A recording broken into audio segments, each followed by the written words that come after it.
I'm Becky Lawrence. I work for St Mark's Church, youth and children's worker here in Milton Keynes. I also am founder and director of Youthwork Plus, which is a fairly new ministry. We've been around a year, supporting youth and children's leaders and volunteers and staff. I'm Ollie. I'm a youth worker, and I've been a youth worker in my church in Ensham, which is just outside Oxford, and I've been there for years.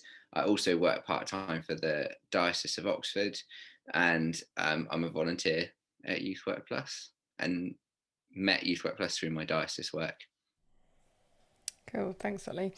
This is our very first podcast for Youthwork Plus, and we're sort of at a bit of a weird time, aren't we, with the pandemic at the moment, where we're sort of coming out of lockdown 3. The word unprecedented has been said so many times over the last year. That is sort of one of those words that you have a little bit of a cringe when you hear now.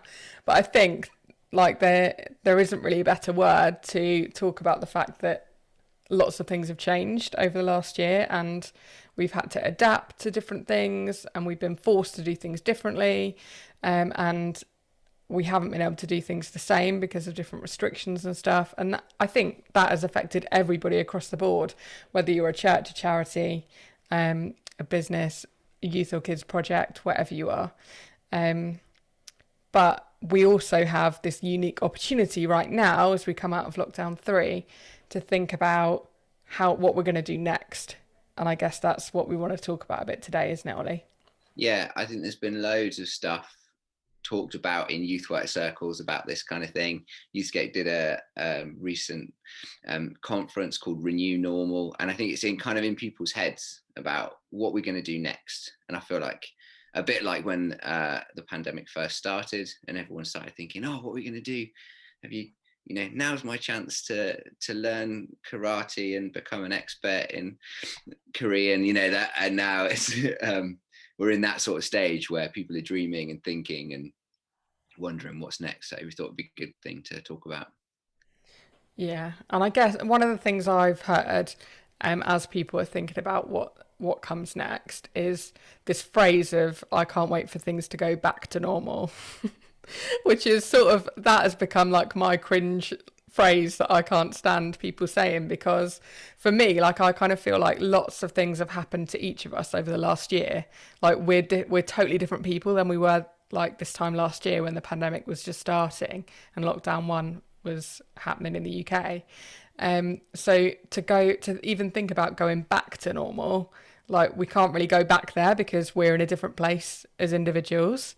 So I think for me and my kind of mindset thinking about this stuff, I'm kind of thinking, well, we could try our best to go back to normal. And I understand people want a little bit of normality and they want life back like it was before. And I'm not saying that will never happen, because hopefully we will experience some sort of normality again, and there will be, a time in the future where there'll be no restrictions and stuff.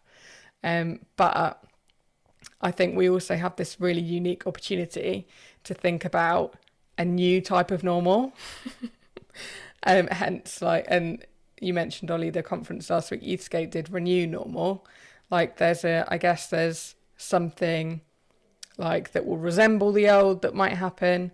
There's loads of opportunities for doing new stuff, or somewhere in the middle, taking the stuff that has gone well during stuff that people have been doing during the pandemic online. There's been some stuff that's been really, really good. How do we take some of that stuff forwards into whatever comes next and learn some of those lessons of the stuff that hasn't gone well? Yeah. And make something that is even better than we had before, not just falling back into the same format, the same thing as we had before with our kids and youth work, but hey, what could this look like moving forwards? And I agree with Becky, but I also think my cringe word is the opposite. Going back to lockdown 1, when everyone said we're going to do all those new things, I'm going to take up woodwork and I'm going to reinvent myself. And I mean, I bet some people did that, but I think most people didn't. How many people did do those things that we all thought we'd do if we had more time, and how many people just sort of watched a bit more Netflix? And I think there's nothing wrong with that. Like, things change and we have to adapt. And I think it'll be a bit more of a, I'm nervous that we all go in and think everything's going to be changed and we're going to have a new youth work revival. I don't think it's realistic. I think we're I think we're being refined. So I think we can use the time, and God can use it to refine what we do. And hopefully there'll be improvements. Some things won't be as good as they were before. Stuff for sure will be different. But I think, yeah, on like the other side, I get nervous when I hear people being like, yes, back to the new normal. And I think we're kind of saying the same thing, me and Becky, but I'm really nervous. People are going to be like, it's going to be so different, and then be all disappointed when it's kind of the same, bit worse in some ways, bit better in others, but hopefully still doing the ministry that God's called us into in the best way we can, and making the most of the opportunities that we're given. Yeah. I guess maybe it might be useful to let people know a bit about our own context and what we're planning beyond kind of loosening of restrictions, and even our thoughts on it if we haven't quite, made a concrete plan yet. I don't know, do you want to go first? What are you planning, Yeah. Ollie? I'll go first. Probably mine will be less exciting, having laid the groundwork like that. So our youth ministry, we're a kind of semi-rural context with a middle-sized youth work, and we split over small groups. So we have a small group for every year group in school, and that very naturally was easier to sustain during the lockdown, because we were in small groups when you could be face to face, and you could easily jump a kind of discussion cell group thing onto Zoom much easier than you can do a big invitational event. So that was mostly what our work looked like. We had on a Friday night, we had a big open youth group, which was sort of outreach, but mostly church kids came, but could bring their friends. And then our Sunday work, and basically mostly what's carried on is our small group work, as I think is kind of the case for most church youth works. But I'm excited to hear other things that people have done, if anyone's had any other ideas or experiences. What next for us? I think we're really thinking, how can we use the time that's been generated from the ministries we've got to reevaluate how effective ministries are being. And I would really love, which we'll talk about a bit later, but for some of our outreach to be stepped up a bit or look a bit differently. And there's been some ideas that have been rattling around in my head for about 9 years. And so actually using that as a springboard, we're hopefully going to start some smaller groups with young people who aren't Christian, but really working intensely with them to build relationship and community and introduce them to our community and the God who we love, and hopefully they get to know Jesus that way. But really the goal is just to spend time with them and love them. Cool, thanks, Ollie. For my context, I lead both and oversee both the kids and youth work at my church. But as a church, we're quite non-traditional in every sense of the word. So we are, I think we're 8 years old now. My vicar's gonna tell me off for getting that wrong if I'm wrong. But yeah, we've only been going a few years, and we're sort of an Anglican church plant, but we're very non-traditional in style and format. And when we were meeting before the pandemic, we were sort of meeting cafe style round tables, and everyone who's sort of part of our community is sort of open for things changing all the time. So I think that gives like a really good context for like what comes next for me, because I kind of feel like I've got way more opportunity to like do something totally out of the box, like new, without very much like without anybody slamming on the brakes and saying like, oh no, wait a second, you can't do that because that's not how we do things here. So for me, like I think context is everything, and like I appreciate that some people will be in a totally different boat than me, and some people will be part of churches who don't like any change, and like will, people who have particular seats they sit in, people who like are used to the routine and things being exactly how they are. And so for me, in terms of what's next, like during the pandemic, I've sort of been open to trying a whole bunch of different things with my kids and youth. So obviously most of that, 90% of it's been online.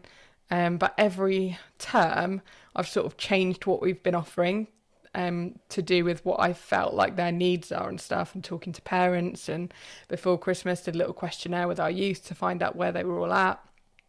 And it was a little bit inconclusive with our youth because they're like all over the place and each of them has different needs. But it enabled me to kind of be like, okay, we can like offer a few different things rather than just do one thing for youth this term that we've been in. I've offered like quite a few different things to try and hit where each of them's at. And so like moving on, what's next? Kind of, I don't really know what our program or schedule or format will look like. Also, because we're a plant, like we haven't got our own building, so I think it will take us a lot longer to sort of transition back to in-person stuff.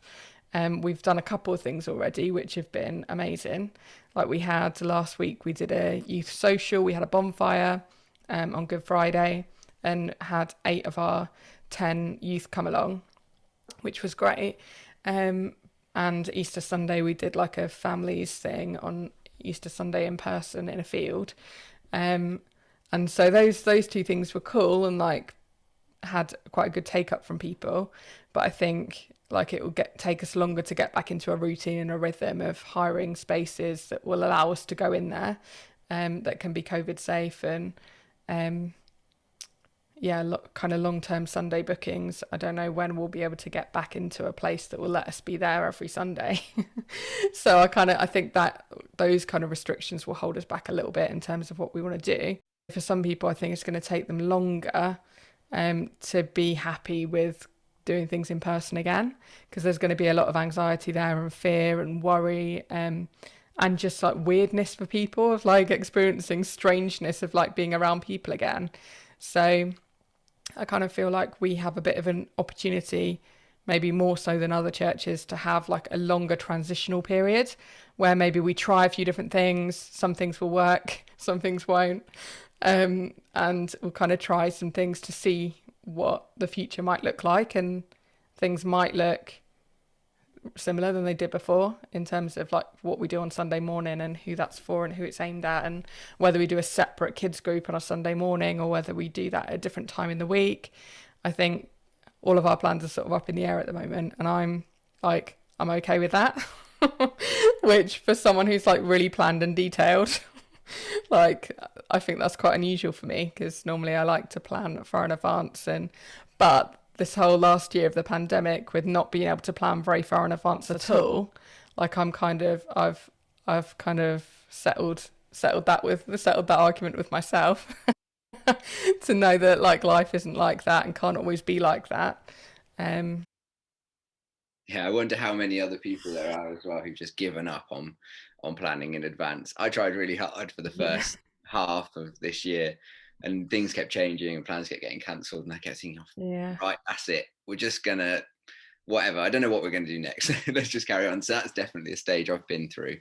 I think probably we've all been through different stages of grief with our youth work. There's different like contexts as well for other people, like who I know some churches have stopped all of their kids and youth work and haven't really done any or much at all during the pandemic. So I kind of feel like some people probably feel like they're going to be starting from scratch when they whatever they transition into next. Like some people I know like have lost all of their team, who have like taken a step back and they're not sure if they're going to come back or get back involved again. So there's like all sorts of challenges that we'll face moving forward, I think. And that will be slightly different for everybody with different contexts.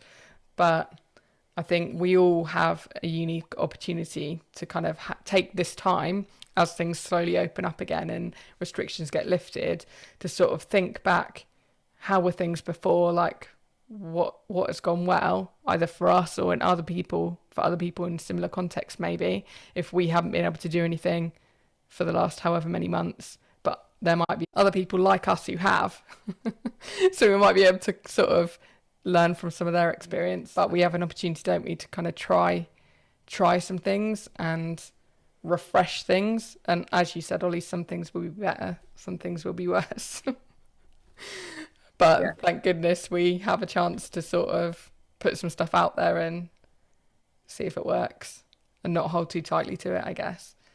Um, but I think as well, like from my own, like I'm looking forward to having a little bit of time to reflect and listen like, to God. What are we trying to do with our kids and youth work? Are we trying to build a relationship with them? Are we trying to disciple them? Are we trying to provide a place where they can go while the adults have their teaching? Like, what are we trying to do? And I yeah. think once we can answer and dig into some of those questions, we're in a much better place to think like what goes next when we know what we're doing it for.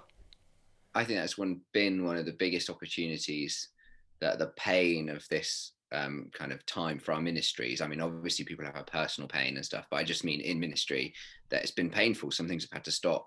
Some things have been stretched and not what they were, and really hard work. Some things have been easier. I love first early days. I loved that mute feature on on Zoom. I made the most of that, and like closing the laptop and being done and being able to go home and see your family. But I think one of the biggest opportunities is this idea of being able to, where you've had the pain of ministry having to stop or slow down, to think, what are we doing?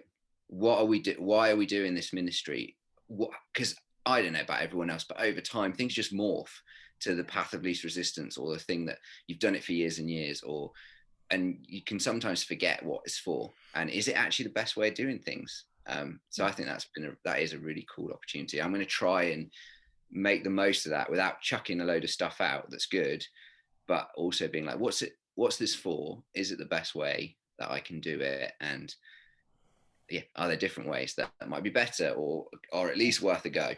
um I think for us as well, like I'm thinking about like some of the like silver linings of the pandemic and like of doing things online. Like there's obviously been negatives as well. Like it's online, if we're honest, isn't as good as doing stuff in person. Is it? Like if we're really honest. But like there's been some silver linings of like a couple of my youth live like not in the same city as everybody else. They come to Milton Keynes for church and for youth stuff. And so I feel like it's been more accessible for them to be involved in it without them having to drive half hour, 40 minutes to get here.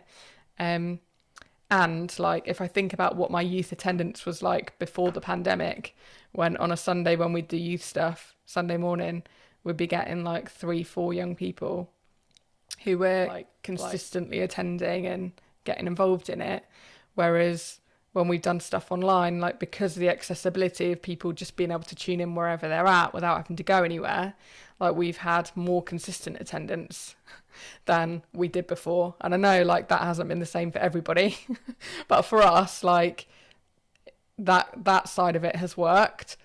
Could we do a mixture of like some online stuff with the combination of some stuff that's in person, and like what might that look like, and what would we do online and what would we do in person, and how can we make the best of both? yeah, and I think statistically across the board numbers have dropped, haven't they? That's been a pretty standard. And if you're one of the youth workers where your youth work's grown, enjoy that, but don't tell other people about it. And if you're one of the rest of us where your numbers have gone down a bit or stayed the same, it is what it is. And it's one of those opportunities. I guess it's given young people a chance to think, why do I come to this youth stuff? Yeah. What's the point? And hopefully it can spur us on to start re-engaging and to deliberately step out and maybe do a bit of outreach. I don't know for everybody else, but the hardest part for me during this time running some youth ministry is working with young people we don't know, partly because of GDPR and safeguarding and stuff. You can't just send out random like Instagram friend requests. I'm pretty old. I've verbalized that like a Facebook friend request because that was the social media when I was a lad. But just it's very difficult to get to know young people. They're not bringing their friends in the same way that they were, and so actually I feel like now is a good time to launch. So when things are starting to go back to less restrictions and moving about and interacting more normally, personally for me a big priority will be how we do our outreach. because it's been on the back burner, because we haven't done anything about it for almost a year, and it's one of those fresh opportunities. As a plug, also going to try and start a learning community for anyone else who's wanting to do that. So if you're in Oxford area, Oxford diocese, or further afield, and you just want to join in, I'm sure that'd be fine. But trying to think, how do we do that well? Because some of the time I just don't know how. I just don't know what the best way is to interact with people who we don't know. That's a weird thing and a difficult thing to do, but I think is important. And so that's going to be an area of focus, definitely for me. And I think the space in ministry that's been created, hopefully, yeah, I could see this being one of those silver linings that Becky's talking about. Yeah. I think as well, like we have, I guess, as well as the opportunity for outreach, there's like an opportunity to do more stuff multi generationally as well, which I know a lot of churches translate that as an all age service, but it doesn't, like that isn't the only format that can take. And I kind of feel like there was something that was mentioned last week at the when I was tuning into the Renew Normal conference with Youthscape, and they were talking about the fact that like there's sometimes like a lot of excuses people can use to do stuff like across generations, because like youth are at a totally different stage of life, or older people perhaps might not feel like they have anything to give to younger people because they feel out of touch or that they haven't got any relevance or whatever. But this whole last year, we've all experienced the pandemic. And yes, like obviously as individuals, we'll all have a slightly different take on that and perspective, but we've all experienced it over the last year. And I kind of feel like there's a unique opportunity perhaps within that to cultivate and give opportunities for healing and processing that together. And perhaps looking at how we can do that across multi-generation work, whether that's an all-age service or something that looks a little bit different.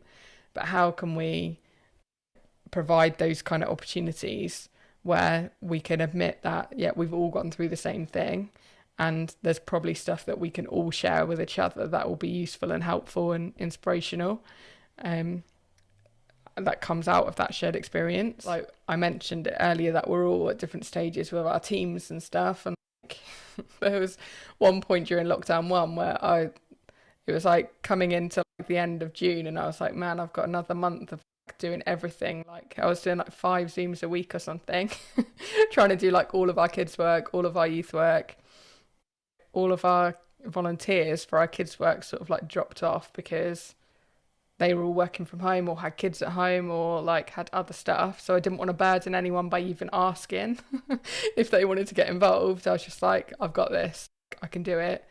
But it got to that point like towards the end of that summer term where I was like, I can't keep going and doing all this stuff. Like, I'm going to burn out if I do that. It kind of helped me to, I guess, review a little bit. It's great to have a team, but also like it's been a really different year this last year, like, and people as well obviously are at different stages to, like, some people won't want to take on anything new now because they kind of feel like they're at capacity, and like other people might be actually really excited to take on something new. So like everybody will be at all sorts of different stages with like what they want to do next and stuff they're excited about as things reopen, I guess. We have an opportunity to inspire other people to get involved.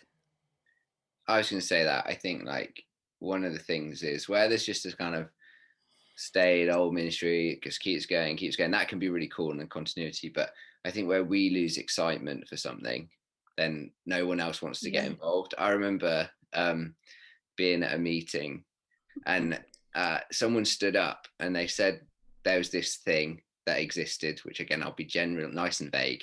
And they were like, no one's coming anymore. And if you don't join, it's going to die. And I'm like, oh, what a great advert. Like, I did not want to sign up because I don't want to go to something just to stop it dying. If it's rubbish, I don't want to be a part of it. And in some ways, it's a bit of a metaphor for the church. Like, everybody join, otherwise we'll die. And everyone's like, no, thanks. And actually, for us to get excited about something and have a vision and a passion and be like, do you want to join in? And that's kind of, a bit fairy tale, but that's surely how it should be. Like, I'm excited for my youth ministry, and I hope my team are too. And they're there to support me, and they're there because they're good people, and they're there because they love the young people, and they want that work to happen, and they know that if they're not there, it won't happen. Like, that's the sort of youth ministry we Yeah. run. But like, hopefully they're excited. Hopefully they're passionate about investing in these young people's lives and seeing Yeah. Jesus work through them and getting to be a part of that. It's an exciting ministry, and I think Yeah. now is a good time to remember that and help other people to see that and get joined in. And I've been really blessed by our team. They are absolutely incredible. Um, the ministries I'm concerned about are the ones that have had to stop during the pandemic, and then Mm. people have, got used to not having it, and have filled their time with other things that they're equally passionate about, Yeah. and are really good. And to then come back and be like, hey, you want to come and do this again? I think will be a Yeah. hard ask. Um, Yeah. Yeah. I guess like we probably have all sorts of different emotions that we feel about like the next step as things get loosened and we have a bit more freedom over what we can do. Um, like we might have fear and anxiety over what comes next. Like, and I know I've been a little bit used to like being at home all the time, and as an introvert, I've kind of loved it. So I'm not really looking forward to like I'm looking forward to some things like being able to go out and meet people when I want to and go to meetings and stuff. But also I've kind of enjoyed the excuse of not being able to. So I kind of like for me, I kind of there is a bit of fear anxiety in me, I think, to go out and for things for life to be as busy as it was before. Um, because I've kind of got used to things being a bit slower paced and being able to have excuses not to do things that I've like not wanted to do. But that sounds really bad. that's what we're going to get out of this podcast. Just say no to stuff that you Yeah. don't want to do, Yeah. unless it's volunteering for youth work, and then say yes. Yeah. But also like in the midst of all of those feelings that we have and young people have and like that are out there in the community, I think there's still like a proper need, isn't there, for youth work and kids work to happen. Like the need hasn't gone. If anything, there's even more need now than there was before because people need hope. They need to know that like things are going to get better. They need to know that they belong as part of a community. They need to know that they matter. They need to, we still need to make disciples. That call hasn't gone. So like in some ways, like it could feel like a proper mountain that we're about to climb, and like that we don't really know how it's going to happen. Like how are we going to build another team? What are we going to do next? Like there's sometimes it can feel like there are a lot more questions than there are solutions. But at the same time, like I guess my in the back of my mind, I'm always reminding myself like that we're not doing it on our own. Like we don't do any of it on our own. Like God's with us every step of the way. Like God always provides the resources that we need, the people that we need to do what He's called us to do. And so, like, however scary it might seem going into this next stage, like, we always have to lean on that, lean on those truths. Like, it's not just us going out there to do it on our own or us, going up in front of the church to ask for volunteers or just us making the plans for what goes next. Like, He can help us with all of those things. Yeah, and also we need each other. So you said that like, people need hope it's going to get better, but I guess for some people it won't get better. Like people who've lost jobs and Yeah. um, like have lost loved ones and things like that. Like life will carry on, but it might not get as if you imagine a world where you have a high flying, super successful, well paid job. If that industry's collapsed, it might be that it never gets back to those peaks for you. But Yeah. actually, that we have a hope that's eternal and outside of that stuff.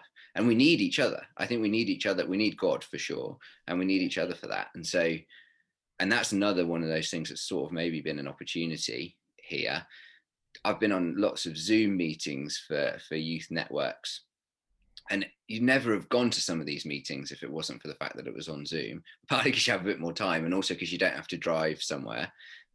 You end up being like, actually, yeah, no, I need these other youth workers, whatever the support network is. Like we need each other. And that's partly why I'm wanting to kind of start that learning community for people looking to do outreach. That's why at Youthwork Plus we do networking and outreach and support, because it's been an even bigger reminder that we can't do it on our own.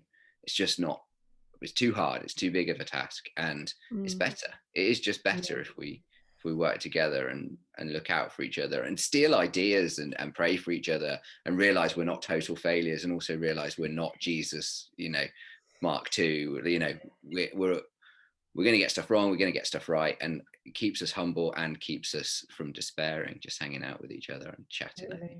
Yeah, I think we're stronger together, aren't we? Every Yeah. time. Um, like we weren't supposed to do things in isolation, but do things united. And I just think magical things happen when we do stuff together. Yeah. I don't believe in actual magic, but you know what I mean. Yeah, no, I think so. In our ministry, it's been great for us. We've ended up, I was a full-time youth worker, and we've now got me part-time because of the part-time work at the diocese, and then 2 other youth workers part-time. And although it might be it seems weird to have like bitty youth workers, it's so much better. The church is getting so much more for its money than when it just had me, and I'm happier, and it just works so well. And obviously that's not an opportunity that every youth worker, youth and children's work, you're probably the only one in that employed capacity, because most churches can't afford to employ more than one, if at all one. And so we get used to working on our own, but actually there is team and there is support out there. It's maybe just hard to find, but hopefully if you need that, get in touch, and we can hopefully link you up. Yeah, we'd love to connect with anybody who does youth and kids work, whether you're local to where either of us are based at Oxford or Milton Keynes, or whether you're further afield. Get in touch with us, and yeah, we'd love to have a chat. We'd love to offer advice. We'd love to get you involved with one of the networks that we run, or tie you in with a local network, or hook you up with some other people that we know who do youth and kids work in your area. Hear your advice, hear your stories, Totally. get to know each other. Yeah. I think like I'm kind of, I guess I feel kind of mixed feelings. I probably feel like 70% excited for what's next and like 30% nervous. I feel 100% not apathy, but just, yeah, I don't know what's next. I am We're gonna do excited, this. Yeah. I am nervous, but I feel like I've got out of the place of being able to prepare, even though I quite want to. And I just feel like uh, sort of in limbo. Yeah. Um, And I I'm get, yeah, I was gonna say, I guess that's why it's so important to like make the space to like think about what we're gonna do next and let God refresh that passion in us for youth and children's ministry, so that he speaks into whatever goes next and fills in all the holes where we need more energy and need more wisdom and need more clarity and need more guidance for what we're going to do, so that whatever comes next, like we're allowing him to equip us for it. cool. I guess that seems like a really good place to end it. Yeah, that sounds good. Do we want like an official sign off? No. We'll see you next time. See you next time. Listen again. Stay safe We'll be and back. Thanks for tuning in.